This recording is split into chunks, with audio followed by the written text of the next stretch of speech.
نحمده ونصلي على رسوله الكريم اما بعد فاعوذ بالله من الشيطان الرجيم بسم الله الرحمن الرحيم رب اشرح لي صدري ويسر لي امري واحلل عقدة من لساني يفقهوا قولي وفي الرقاب، اور گردنیں چھڑانے میں. گردن چھڑانا یعنی کسی کو غلامی سے آزاد کرنا. پرانے زمانے میں تو انسان بکا کرتے تھے، ان کی بھی منڈیاں لگتی تھیں.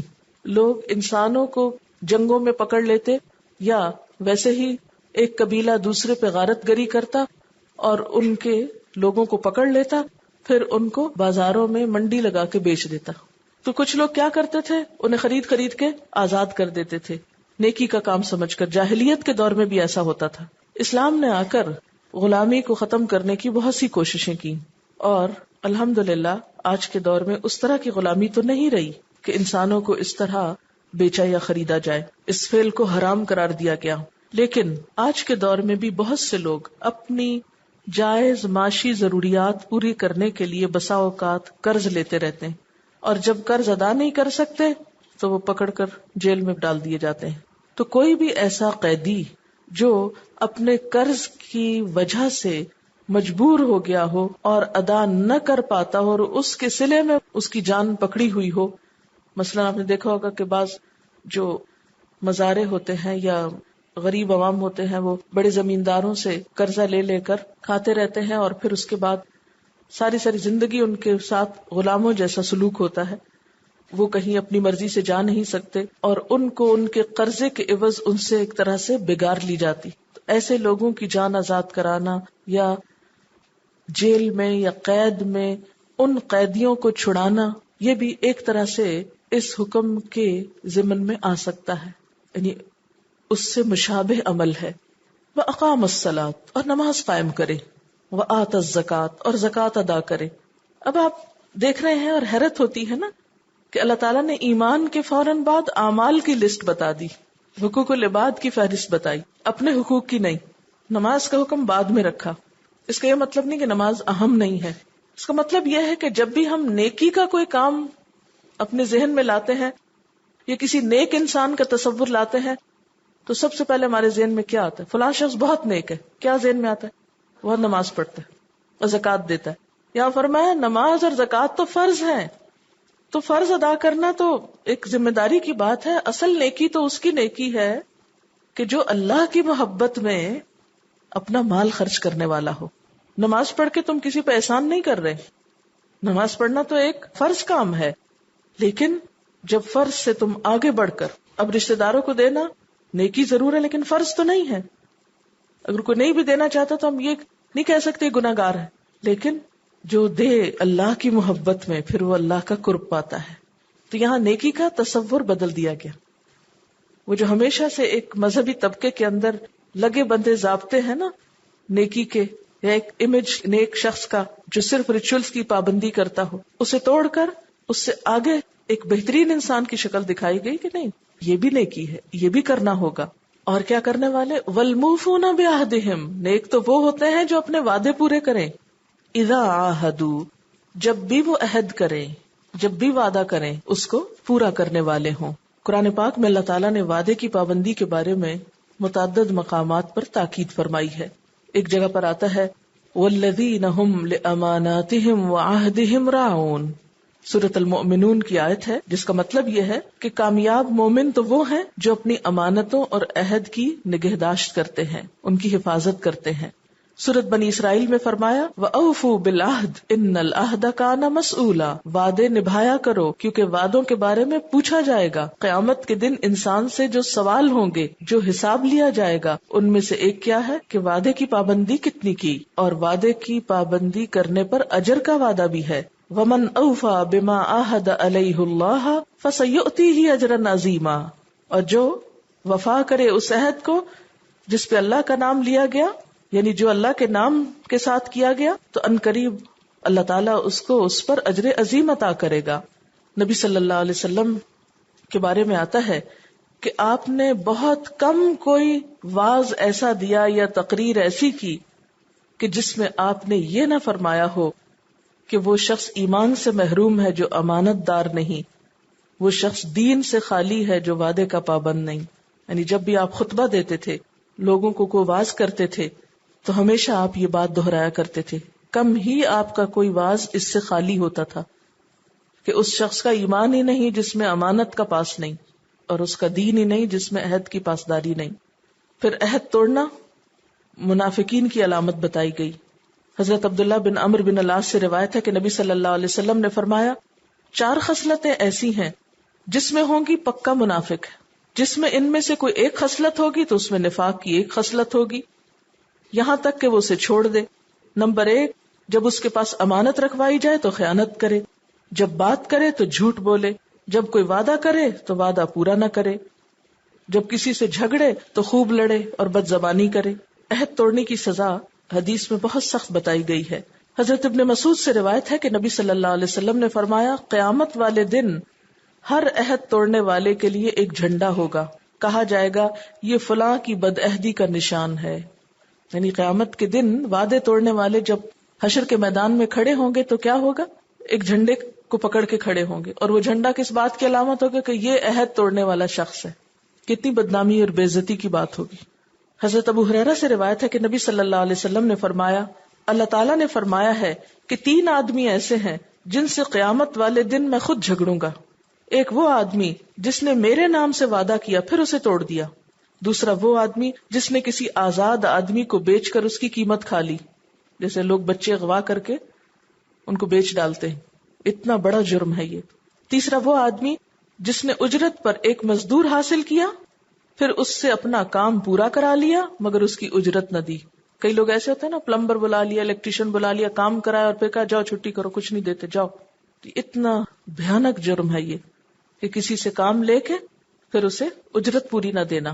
نبی صلی اللہ علیہ وسلم کے عہد کی پابندی کے بارے میں آتا ہے، حضرت عبداللہ بن ابی الحمصا کہتے ہیں کہ میں نے آپ صلی اللہ علیہ وسلم سے بعثت سے قبل ایک چیز خریدی. ابھی آپ کو نبوت نہیں ملی تھی تو آپ سے ایک چیز خریدی اور قیمت میں سے کچھ حصہ ادا کرنا باقی رہ گیا. میں نے کہا میں ابھی اس جگہ پر پیسے لے کر آتا ہوں. یہ کہہ کے میں چلا گیا اور اپنے کاموں میں ایسا مشغول ہوا کہ وعدہ یاد نہ رہا. جب یاد آیا تو 3 دن گزر چکے تھے. میں گیا تو دیکھا آپ اسی جگہ بیٹھے ہوئے تھے. مجھے دیکھ کر فرمایا تم نے مجھ پر بڑا بھاری بوجھ ڈال دیا تھا، میں 3 دن سے یہیں تمہارا انتظار کر رہا ہوں. اسی طرح ایک اور موقع پر حضرت حذیفہ بن یمان اور ابو حسیل دونوں جنگ بدر میں شمولیت کے لیے جا رہے تھے کہ راستے میں قریش مکہ کے ہتھے چڑھ گئے. انہوں نے ان سے عہد لے کر چھوڑا کہ وہ غزوہ بدر میں حصہ نہیں لیں گے. چنانچہ یہ دونوں صحابی قریش سے چھٹکارا حاصل کر کے میدان بدر میں آپ کے پاس پہنچ گئے اور سارا ماجرا بیان کیا. اس وقت مسلمانوں کی تعداد بہت کم تھی، ایک ایک شخص قیمتی تھا، آپ کو ایک ایک آدمی کی ضرورت تھی، لیکن اس کے باوجود آپ نے ان دونوں کو واپس جانے کا حکم دیا اور فرمایا تم اپنا عہد پورا کرو، اللہ ہماری مدد کرے گا. حالانکہ یہ وعدہ کس سے تھا؟ کافروں سے. تو وعدہ خواہ کسی مسلمان سے ہو یا کافر سے، پہلے تو کرتے وقت احتیاط برتنی چاہیے اور اگر کر لیا جائے تو پھر اس کے بعد پورا کرنا چاہیے. اور اگر حالات ایسے ہو جائے کہ انسان پورا نہ کر سکتا ہو حالانکہ اس کی پوری نیت ہو تو پھر اللہ تعالیٰ معاف کرنے والا ہے. ہاں اگر نیت میں کوئی خلل ہو تو پھر پکڑ ہوگی. حضرت زید بن ارقم کہتے ہیں کہ نبی صلی اللہ علیہ وسلم نے فرمایا جس وقت آدمی اپنے کسی بھائی سے کوئی وعدہ کرے اور اس کی یہ نیت ہو کہ وہ پورا کرے گا اور کسی وجہ سے وہ اس کو پورا نہ کر سکے تو اس پہ گناہ نہیں. یعنی اس کا پورا ارادہ تھا اور اس نے بھاگ دوڑ بھی کی، محنت کی، کوشش کی، اس کے باوجود پورا نہ کر سکا تو ایسے شخص کو پھر معافی مل جائے گی. لیکن جو دل میں یہ رکھے جان چھڑاؤ انشاءاللہ کہہ دو اور کرنا کرانا کچھ نہیں، تو پھر اللہ دیکھ رہا ہے کہ یہ انشاءاللہ کس جذبے کے ساتھ کہی جا رہی ہے. اور آپ کو پتا ہے کہ جو شخص اللہ کا نام لے کے کوئی وعدہ کرے اور پھر پورا نہ کرے وہ تو اور زیادہ بڑا مجرم ہے.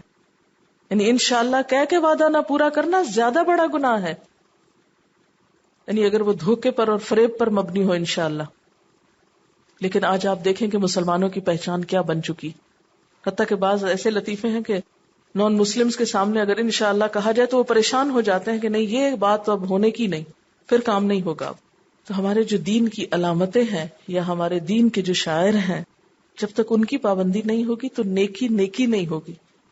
یہاں نیکی کا تصور صرف یہ نہیں ہے کہ آپ قبلے کی طرف رخ کر لیں یا ایک کام کرنا شروع کر دیں اور پھر اس کی دوڑ میں سب عہد فراموش کر بیٹھے اور سب انسانوں کے حقوق فراموش کر بیٹھے. نہیں، نیک شخص تو وہ ہے جس کے اندر یہ خصوصیات ہوں. والصابرین فی البأساء، اور تنگ دستی میں، غربت میں، فقر میں، محتاجی میں صبر کرنے والے. اب آپ دیکھیں کہ پہلے والموفون آ رہا تھا، اب صابرون کی بجائے صابرین آ گیا. تو یہ جو اسلوب بدلا ہے اس کی ایک حکمت ہے. اگرچہ ذرا سی بات آپ پہ بھاری ہوگی لیکن اس لیے بتا دیتی ہوں کہ شاید آپ کے ذہن میں سوال آیا ہو کہ یہاں صابرون کیوں نہیں آیا، صابرین کیوں آ گیا. تو پہلی بات یہ ہے کہ یہاں یسبرون بھی نہیں آیا، فعل نہیں آیا، بلکہ فاعلین کے وزن پر آیا ہے. اس میں بھی ایک فرق ہوتا ہے. آپ نے دیکھا ہوگا بعض اوقات یوں آتا ہے یہ کام کرتے ہیں، اور کبھی آتا ہے کام کرنے والے. یہ فرق آتا ہے نا، کبھی کرنے والے اور کبھی کرتے ہیں. فاعلین کے وزن پر جب کوئی لفظ آتا ہے تو وہ کسی کے کردار اور شخصیت کی نمائندگی کرتا ہے، وہ ایک اس کی مستقل حالت ہوتی ہے.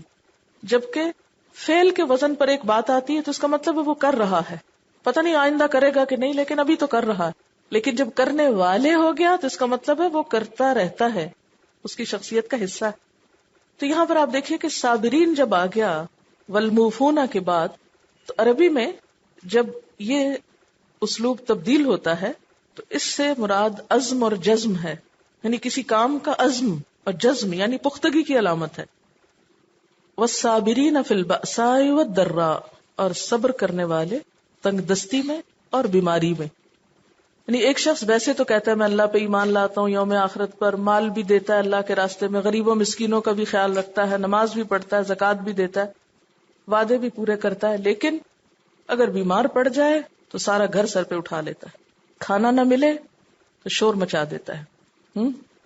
تو نیکی صرف ایک کام کرنے کا نام نہیں، بلکہ نیکی کیا ہے کہ دوسروں کو دینے کے ساتھ ساتھ کیا ہو، اگر کبھی اپنے کھانے کو نہ ہو تو صبر کرے، کبھی کھانے کو دیر ہو تو شور نہ مچائے.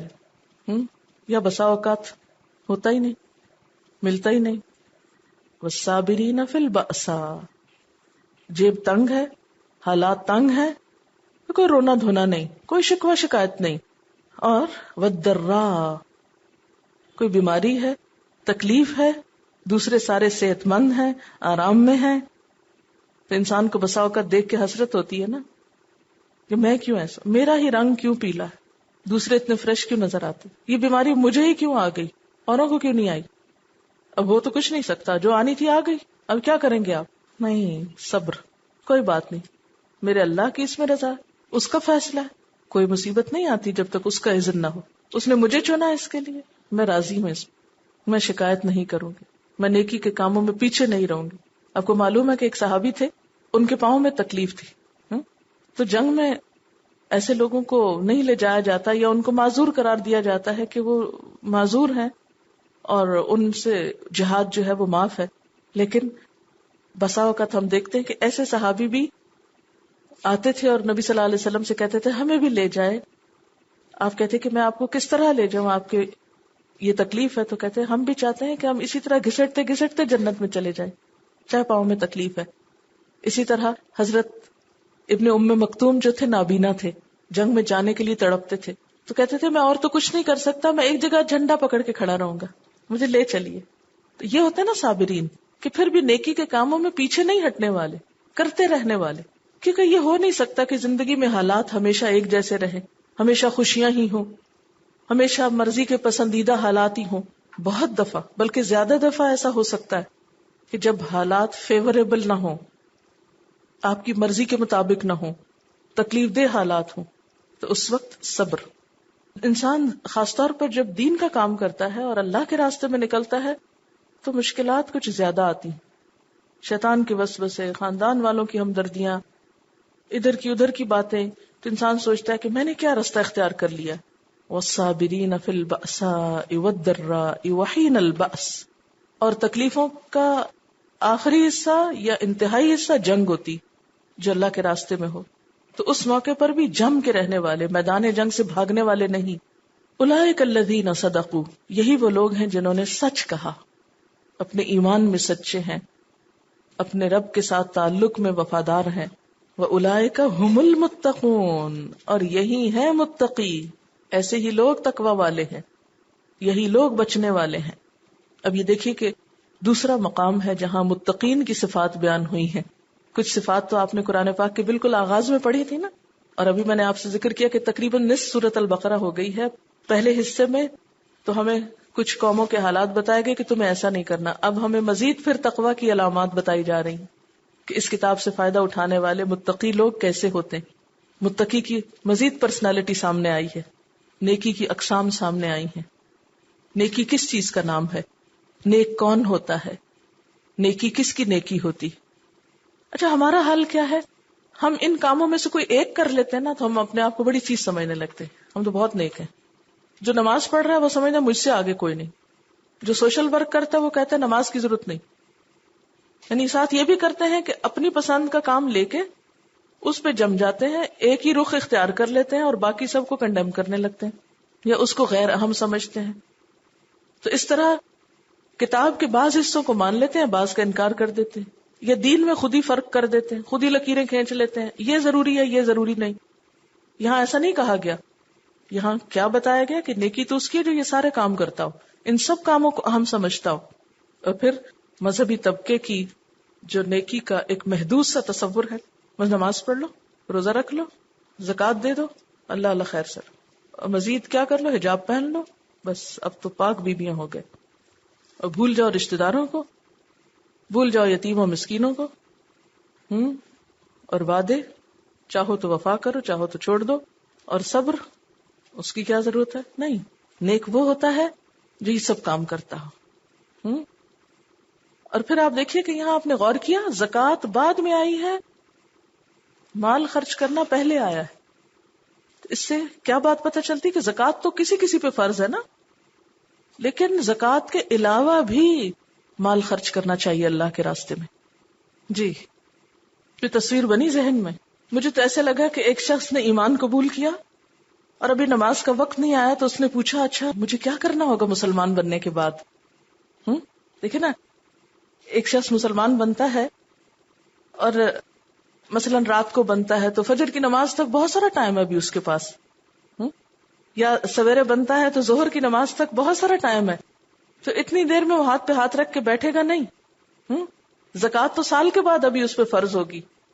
وہ سوچتا ہے اچھا چلو کچھ کرتے ہیں، کیا کرتے ہیں؟ رشتہ داروں کا خیال کرتے ہیں، اور کس کا؟ یتیموں کا، مسکینوں کا، مسافروں کا، جو بھی ضرورت مند ہے، کوئی مانگنے والا ہے تو اس کا، کوئی اور نیکی کا کام سوچتے ہیں۔ اچھا اب نماز کا وقت ہے، اب دنیا کی خدمت کرتے کرتے نماز بھی پڑھتے ہیں۔ یہ نہیں کہ وہ پھر اتنا سوشل ورک میں مصروف ہو جاتے ہیں کہ کہنے لگتے ہیں اپنے دل کی تسلی کے لیے اللہ کو ہمارے سجدوں کی کیا ضرورت۔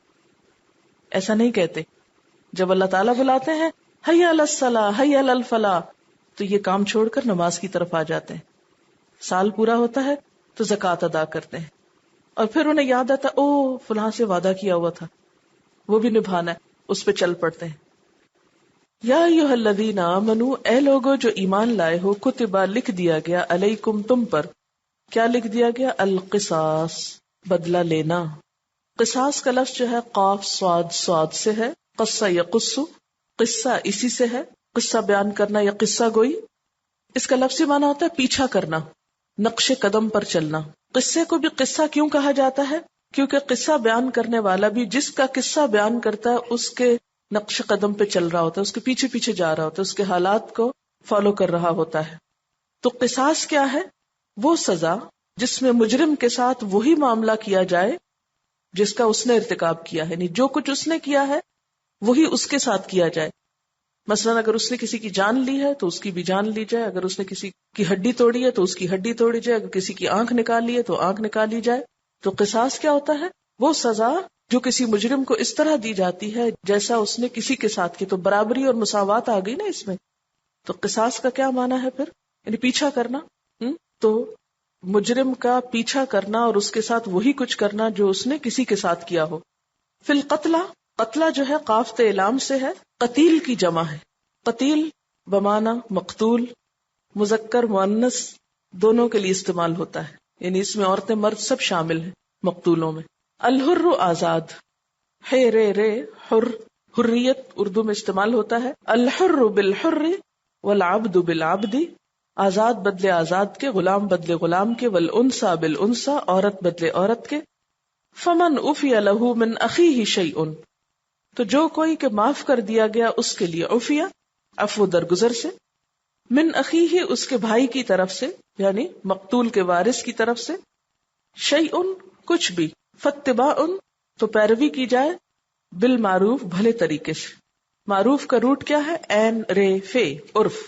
ہر وہ قول و فعل جس کی خوبی شریعت سے ثابت ہو، اور اگر شریعت میں نہ ہو وہ چیز تو عقل اس کو اچھا تسلیم کرے. وَأَدَاءٌ اور ادا کرنا ہے، اردو میں استعمال ہوتا ہے، اس کا روٹ الف دال یہ ہے، الیہ طرف اس کے، یہاں ہی سے کیا مراد ہے؟ یعنی مقتول کے وارثوں کو، بے احسان ساتھ احسان کے. ذالک یہ تخفیف کمی ہے، تخفیف. خے فے فے اس کا روٹ ہے، من ربکم تمہارے رب کی طرف سے. ترجمہ ہم نے یہاں پر آسانی کیا ہے اور کمی بھی کر سکتے ہیں. یہ کمی ہے تمہارے رب کی طرف سے، یعنی جان لینے کی بجائے اس کا معاوضہ لے لیا جائے. ورحمتن اور رحمت ہے، فمن اعتدی تو جو کوئی زیادتی کرے، بعد ذالک اس کے بعد، کس کے بعد؟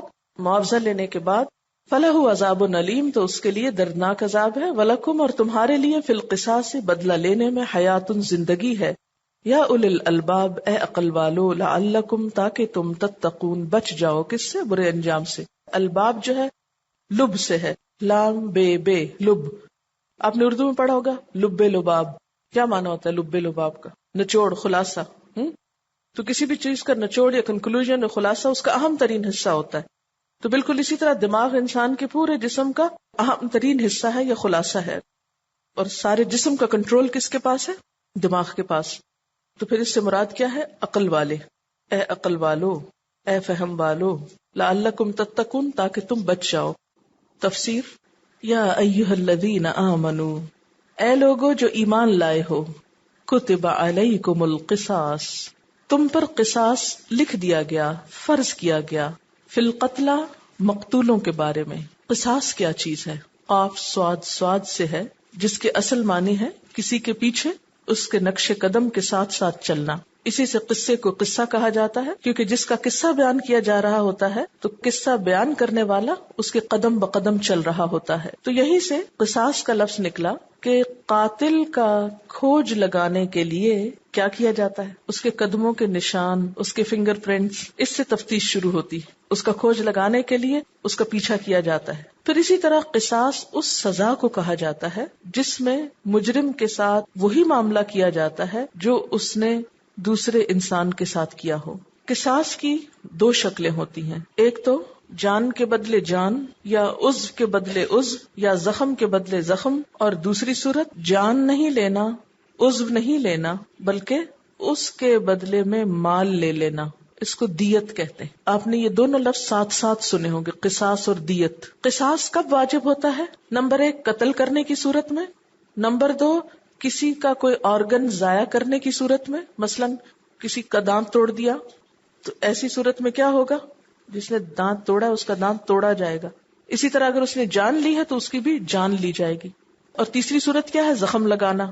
اگر کسی نے چھری سے زخم لگایا، پتھر سے، یا کسی بھی طرح، تو جس طرح اس نے کیا ویسا ہی اس کے ساتھ کرنا، اس کو قصاص کہتے ہیں. اور اگر ویسا ہی اس کے ساتھ نہ کیا جائے تو دوسری شکل کیا ہے؟ اس کا معاوضہ دے دیا جائے. مثلا کسی کی آنکھ پھوڑی گئی تو اب وہ بدلے میں آنکھ تو نہیں پھوڑنا چاہتا، بلکہ کیا چاہتا ہے کہ اس کے بدلے میں مجھے پیسے دے دیے جائیں. تو قصاص کون دیتا ہے یا کس سے لیا جاتا ہے؟ قاتل سے یا جارح سے. قصاص میں کیا دیا جاتا ہے؟ جان کے بدلے جان، یا پھر عضو کے بدلے عضو. اور کتنا ہوتا ہے؟ جتنا نقصان ہوتا ہے، اس سے زیادہ نہیں. اور کب واجب ہوتا ہے یہ؟ جب مقتول معصوم ہوتا ہے، بے گناہ ہوتا ہے. اگر مقتول جو ہے وہ مرتد ہے، یا یہ کہ اس نے کسی کو قتل کیا ہوا ہے، اس کا پھر قصاص نہیں ہوگا. پھر اسی طرح کچھ صورتوں میں قصاص نہیں ہوتا.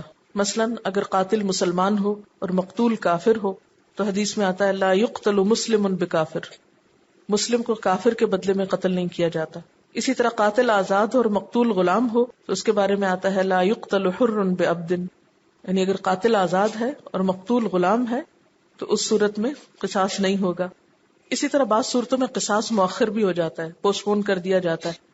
مثلاً اگر ایک شخص بچہ ہے ابھی اور اس نے کسی کو مار دیا تو جب تک وہ عاقل و بالغ نہیں ہوگا بدلہ نہیں ہوگا. اسی طرح اگر ایک عورت ہے وہ پریگننٹ ہے اور اس نے کسی کو قتل کر دیا تو جب تک وہ بچہ ڈیلیور نہیں کر دے گی اس وقت تک اس کو قتل نہیں کیا جائے گا. اسی طرح اگر کوئی مجنون ہے اس کا دماغ ہی چلا ہوا ہے تو اس صورت میں کیا ہے اس سے بدلہ نہیں ہوگا. بہرحال یہاں پر فرمایا گیا یا ایھا الذین آمنو، اے لوگو جو ایمان لائے ہو، کتب علیکم القصاص، تم پر بدلہ لینا فرض کر دیا گیا. تم پر سے مراد کون ہے یہاں؟ مسلمان یا مسلمان معاشرہ.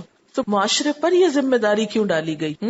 اس لیے کہ جب تک معاشرہ اس معاملے میں کوآپریٹ نہ کرے اس وقت تک یہ کام ہو نہیں سکتا. پھر اسی طرح جو شخص کسی کو قتل کرتا ہے وہ صرف ایک شخص کا قاتل نہیں ہوتا. اگر اس کو پکڑا نہ جائے تو وہ پورے معاشرے کے لیے ایک تھریٹ بن جاتا ہے. اس لیے سب کا شعور بیدار کیا گیا، اس میں سب پہ ذمہ داری ڈالی گئی. قرآن پاک میں آتا ہے من قتل نفسا بغیر نفس او فساد فی الارض فکأنما قتل الناس جمیعا، جس نے کسی جان کو بغیر اس کے کہ اس نے کسی کی جان ماری ہو یا زمین میں فساد کیا ہو، قتل کیا، تو گویا اس نے سب لوگوں کو قتل کیا. ورنہ جب معاملہ عملی طور پر ہوگا یعنی قصاص لیا جا رہا ہوگا تو وہ سارا معاشرہ مل کے نہیں کسی کو مارے گا، وہ کام تو حکومت ہی کی ذمہ داری ہے. عدالت سے یہ سب کچھ ہوگا. آپ یہ بھی نہیں کر سکتے کہ کسی نے آپ کے کسی رشتے دار کو مارا تو آپ اٹھائیں بندوق اور جا کے اس کو مار دیں، یہ اس کی بھی اجازت نہیں ہے. اس معاملے میں حکومت کی ذمہ داری ہے، سلطان کا اس میں شریک ہونا ضروری ہے. لیکن سارے معاشرے کو خطاب کیوں ہے؟ تاکہ معاشرہ اس معاملے میں حساس ہو، مددگار ہو. تو یا ایھا الذین آمنو، اے لوگو جو ایمان لائے ہو، کتب علیکم القصاص، لکھ دیا گیا تم پر قتل کا بدلہ، فی القتلى، مقتولوں کے بارے میں. اب یہ بدلہ کس طرح ہوگا؟ قرآن پاک میں آتا ہے فاعتدوا علیہ بمثل ما اعتدى علیکم، اتنی ہی زیادتی دوسرے پہ کرو جتنی اس نے تم پہ کی ہے. ایک اور جگہ پر آتا ہے وَإِنْ عَاقَبْتُمْ فَعَاقِبُوا بِمِثْلِ مَا عُوقِبْتُمْ بِهِ، اور اگر تم بدلہ لو تو بدلہ لو اتنا ہی جتنا تم سزا دیے گئے ساتھ اس کے.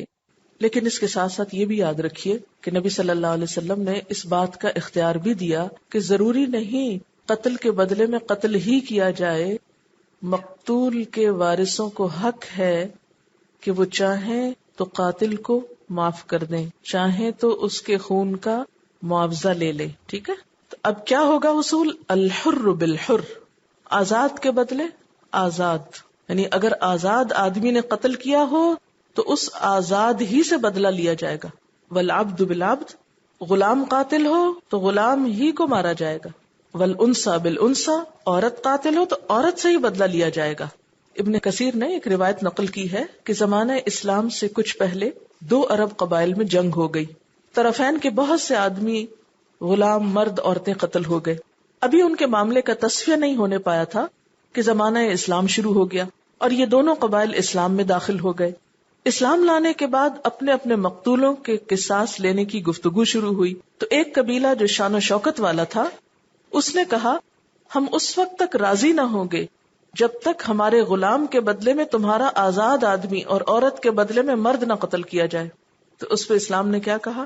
نہیں، ایسا نہیں ہوگا. انصاف کیا ہے کہ جو قاتل ہے وہی قتل کیا جائے بدلے میں. وآخر دعوانا ان الحمد للہ رب العالمین. سبحانک اللہم وبحمدک، نشہد ان لا الہ الا انت، نستغفرک ونتوب الیک. والسلام علیکم ورحمۃ اللہ وبرکاتہ.